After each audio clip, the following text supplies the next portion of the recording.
여러분 안녕하십니까? JTB 뉴스입니다.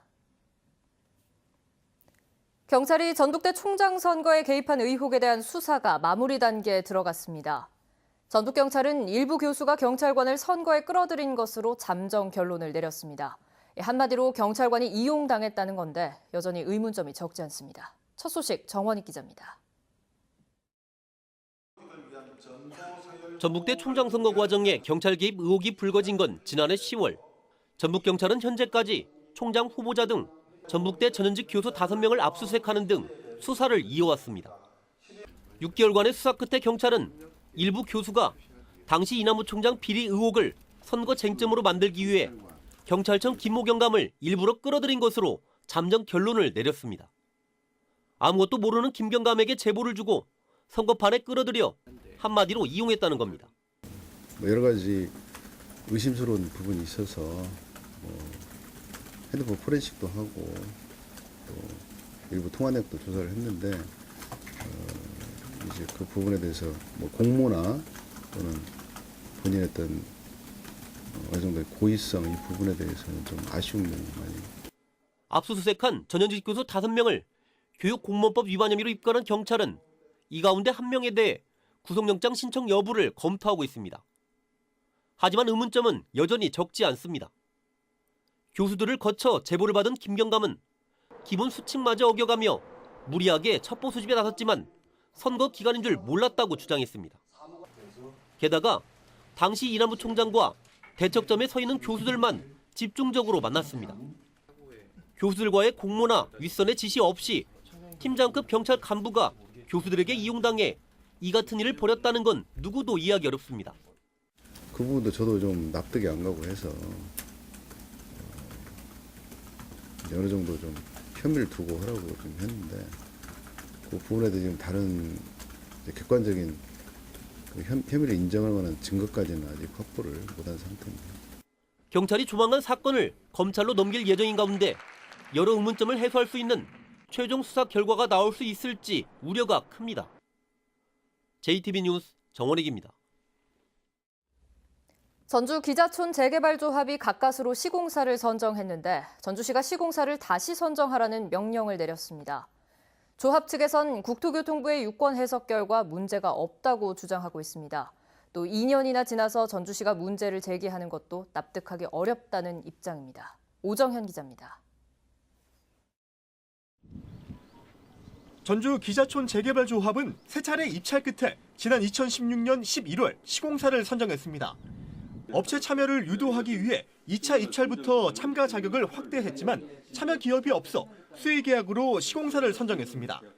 하지만 전주시는 2년이 훨씬 지난 올해 1월 시공사를 다시 선정하라는 명령을 내렸습니다. 시공자 선정 기준에 따라 세 차례 입찰 모두 같은 조건을 유지했어야 된다는 주장입니다. 그러자 조합 측은 국토교통부의 유권 해석을 근거로 들고 나왔습니다. 국토부는 2006년 8월 25일 이전에 추진위원회의 승인을 받은 경우엔 시공자 선정 기준이 적용되지 않는다고 판단했고 조합 측도 여기에 해당하기 때문에 시공사 선정에 문제가 없다는 주장입니다. 우리는 그 이전에 추진위원회 승인을 받았기 때문에 이 시공자 선정 기준에 적용을 안 받는다는 얘기입니다. 또 전주시가 2년 동안 손을 놓고 있다가 이제 와서 문제를 제기한 건 이해하기 어렵다는 반응입니다. 재개발 조합 측의 시간 낭비를 막기 위해서라도 전주시가 더 신중했어야 된다는 겁니다. 재빨리 조치를 했으면 시간을 낭비하는 걸 줄일 수 있지 않았겠나. 결론적으로 중국적으로 보면은 그런 생각은 듭니다. 기자촌 재개발 사업은 10년 넘게 진행되면서 많은 주민들이 피로감을 호소하고 있습니다. 여기 못 살아 무서워서 다 비어갖고 있어 집이. 다 빈집이요. 13년인가 됐어 지금 재개발 한다고 해놓고.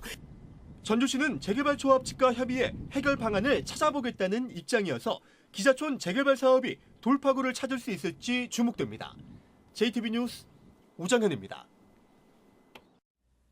상대당 예비후보에게 억대 돈을 건넨 혐의로 측근들이 기소된 민주당 안호영 의원에 대해 야당이 잇따라 사퇴를 촉구하고 나섰습니다. 공교롭게도 민주당과 평화당 도당위원장이 당사자이고 총선도 1년밖에 남지 않아서 돈의 정가에 쟁점이 될 것으로 보입니다. 이승환 기자입니다. 평화당은 지난 총선 때 안호영 캠프 인사들이 연루된 이번 사건은 말 그대로 완성된 범죄고 부정 당선이라며 바짝 날을 세웠습니다. 평화당은 그간 안호영 의원 주변 인사들이 선거와 회계 부정 등으로 처벌된 일을 일일이 언급하며 이번 사건의 끝도 안 의원이라고 본다며 공격했습니다. 자신의 무관함을 주장하며 숨어있지 말고 검찰의 수사를 자청함과 동시에 국회의원직을 사퇴해야 합니다. 바른미래당도 안호영 의원이 개입하지 않았다면 이돈승 후보의 공개적인 지지 선언의 배경과 그의 측근이 안 의원 보좌관으로 채용된 건 어떻게 설명할 것이냐고 물었습니다. 민주당은 검찰 조사 결과 안 의원의 연관성은 밝혀지지 않았다면서 정치 공세를 중단하라고 말했습니다. 상대방을 흠집내기 위해서 여러 가지 얘기를 많이 하는데 잘못된 상상으로 또 다른 피해자가 발생되지 않도록 정치권에서 좀 더 세심한 배려가 있었으면 좋겠습니다. 이번 일은 사건 자체도 엄중하지만 지난 총선 때 이 같은 일련의 흐름 속에서 승패가 엇갈렸던 안호영, 임정엽 두 후보가 지금은 민주당과 평화당 도당위원장으로 재대결을 앞두고 있어 더욱 큰 휘발성을 내포하고 있습니다. 더욱이 총선이 1년밖에 남지 않아서 시기적으로 각 당의 견제와 공세 수위가 한층 더 높아질 수밖에 없는 때라는 점에 비춰봐도 이번 사안은 당분간 지역 정가를 달굴 뜨거운 쟁점이 될 것으로 보입니다. JTB 뉴스 이승환입니다. 전국에서 전북의 일자리 질이 가장 낮은 것으로 나타났습니다. 이 때문에 20대 중후반과 30대 초중반의 전북 이탈이 가장 높은 수준으로 분석됐습니다. 권대성 기자가 보도합니다. 취업을 위해 어쩔 수 없이 고향을 떠나야 할지도 모른다는 고민은 대학 신입생도 마찬가지입니다. 전주가 고향인 만큼 전주에서 일자리를 구해서 일을 하고 싶지만은 아무래도 전주에 좋은 일자리가 많이 없다 보니까는 이제 다른 데로 가서 일을 해야 할지도 좀 고민을 하고 있습니다. 한국고용정보원의 지역고용 동향 분석에서도 이 같은 고민이 고스란히 확인됐습니다. 먼저 시도별 일자리의 질을 점수로 매겼는데 전북은 마이너스 1.09, 전남과 경북에 이어 세 번째로 낮았습니다. 상위에서 하위까지 4등급으로 나누면 전북은 두 지역과 함께 가장 낮은 하위 등급에 포함됐습니다. 전국 252개 시군구 가운데 39곳이 중상위 등급을 받았는데 대부분 서울과 경기도에 몰려 있습니다. 전북에서는 전주가 중상위 평가를 받았을 뿐입니다. 이는 청년 인구의 이탈로 이어졌습니다. 1993년에 5살에서 9살이던 이들이 20대 초중반과 30대 초중반이 되어서도 남아있는 비율은 전북이 각각 75%와 68%에 그쳤습니다. 전남에 이어 두 번째로 낮은데 서울과 인천, 경기는 많게는 45%포인트나 늘어 수도권 집중이 심화됐다는 분석입니다. 일자리를 창출하는 것과 함께 예컨대 소위 말해서 정주 인프라라고 하는 거 있지 않습니까? 주거, 교육, 의료, 문화, 그다음 공공 서비스까지 장기적인 관점을 두고 좀 확충해 나가고 좀 개선해 나가는 거 이게 좀 병행이 돼야 될 것 같습니다. 가뜩이나 낮은 출산율 속에 청년 인구마저 일자리를 찾아 떠나면서 지역 소멸의 위협을 키울 수 있다는 지적입니다. JTB 뉴스 권대성입니다. 한국GM 군산공장을 인수하는 MS그룹 컨소시엄은 군산공장에서 전기자동차를 생산할 계획입니다. 전북이 전기차 생산의 중심지가 될 좋은 기회를 맞게 됐지만 과제도 적지 않습니다. 송창용 기자입니다.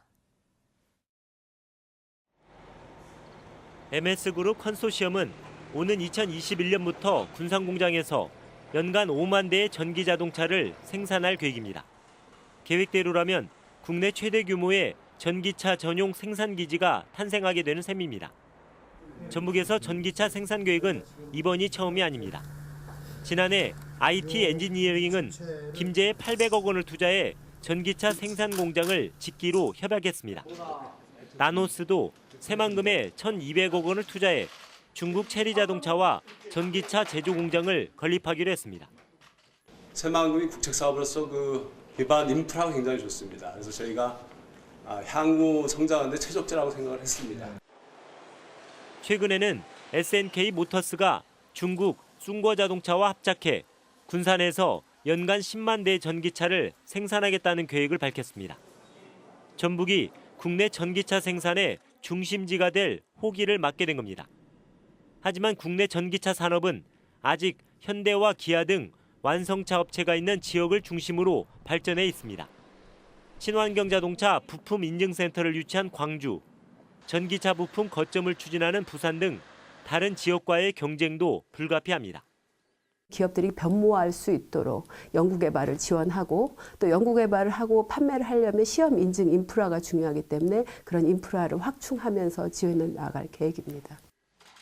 전라북도는 최근 예비 타당성 조사가 면제된 상용차 혁신성장 사업과 전기자동차 산업 생태계 구축 사업 등을 통해 전기차 부품업체를 육성할 예정입니다. JTB 뉴스 홍창용입니다. 순창군이 4년 연속 샛들마을 공모사업에 선정됐습니다. 남원시가 교통약자를 위해 이달부터 행복마을버스와 행복콜택시를 운행합니다. 주혜인 기자입니다. 순창군 유등면의 버들지구가 샛들마을 공모사업에 선정됐습니다. 순창군은 오는 2021년까지 23억 원을 들여 주택정비와 마을 환경 개선, 주민 역량 강화 사업을 추진할 계획입니다. 순창군은 금과 방충마을과 풍산 두지지구, 인계 심초지구 등 4년 연속 샛들마을 공모사업에 선정됐습니다. 슬레이트 지붕 개량, 생활위생 안전 등 취약한 부분을 집중적으로 정비해서 낙후된 마을에 활력을 불어넣는 남원시가 시내버스 노선이 줄어 불편을 겪고 있는 교통약자들을 위해 이달부터 행복마을버스와 행복콜택시를 운행합니다. 행복버스는 운봉읍과 대강면, 인월면, 아영면에서 3대가 운행되고 행복콜택시는 마을회관에서 버스 승강장이나 면 소재지까지 운행할 예정입니다. 김제시가 농림수산식품부가 주관하는 농촌 신활력 플러스 공모사업에 선정됐습니다. 김제시는 앞으로 70억 원의 예산을 들여 창업 커뮤니티 공간을 만들고 지역 먹거리의 생산과 가공, 판매, 체험 관광을 연계한 김제형 푸드 산업 생태계를 조성할 계획입니다. 진안군이 농촌 자살 예방 사업의 일환으로 추진되고 있는 농약 안전 보관함 보급 공모 사업에 선정됐습니다. 진안군은 13개 마을에 371개의 농약 안전 보관함을 설치해 농약으로 인한 자살 사고 등 음독 사고를 예방하는 데 노력할 계획입니다. JTB 뉴스 주혜인입니다.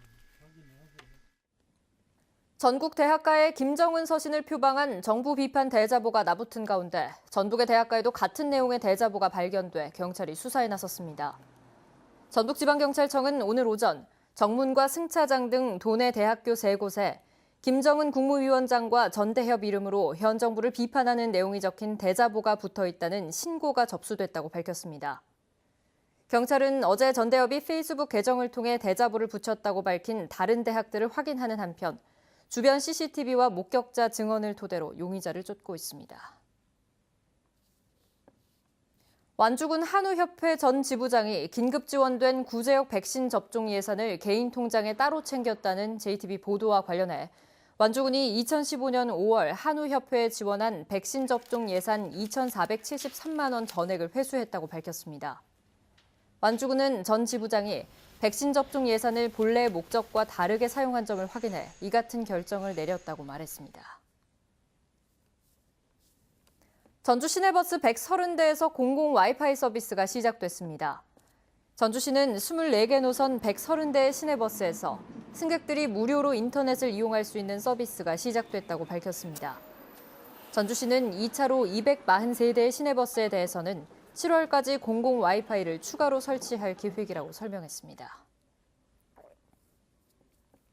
해마다 지자체에서 논밭두렁 태우기 자제를 당부하고 있지만 논밭두렁 태우기에서 비롯된 화재는 오히려 늘어난 것으로 나타났습니다. 전라북도에 따르면 올 들어 지난달까지 석 달 동안 논밭두렁 태우기에서 비롯된 산불과 들불 등의 화재는 모두 67건으로 지난해 같은 기간 36건에 비해 2배 가까이 늘었습니다. 전라북도는 신고를 하지 않고 논밭에서 불을 피우면 과태료 20만 원이 부과될 수 있다며 농가에 주의를 당부했습니다. 아내를 살해한 혐의로 구속된 50대가 유치장에서 손톱깎이를 삼켜 병원으로 옮겨졌습니다. 군산경찰서는 아내를 살해해 유치장에 입감된 54살 A씨가 지난달 31일 손톱을 자르겠다며 손톱깎이를 달라고 한 뒤 삼켜서 병원 치료를 받고 있으며 회복되는 대로 이유를 조사할 예정이라고 밝혔습니다. A씨는 지난달 22일 군산시 조촌동의 자택에서 아내를 때려 숨지게 한 뒤 시신을 논두렁에 유기한 혐의로 구속됐습니다. 오늘은 대체로 맑겠습니다. 한낮 기온은 11도에서 13도로 어제보다 2, 3도가량 높겠지만 평년 기온보다는 다소 낮겠습니다. 남원과 임실, 무주, 진안, 장수 등 5개 시군에는 건조주의보가 발효돼 있어 화재 예방에 주의가 필요합니다. 미세먼지 농도는 보통 수준 예상됩니다. 당분간 고기압의 영향으로 대체로 맑겠고 모레 낮부터 차차 평년 기온을 회복하겠습니다.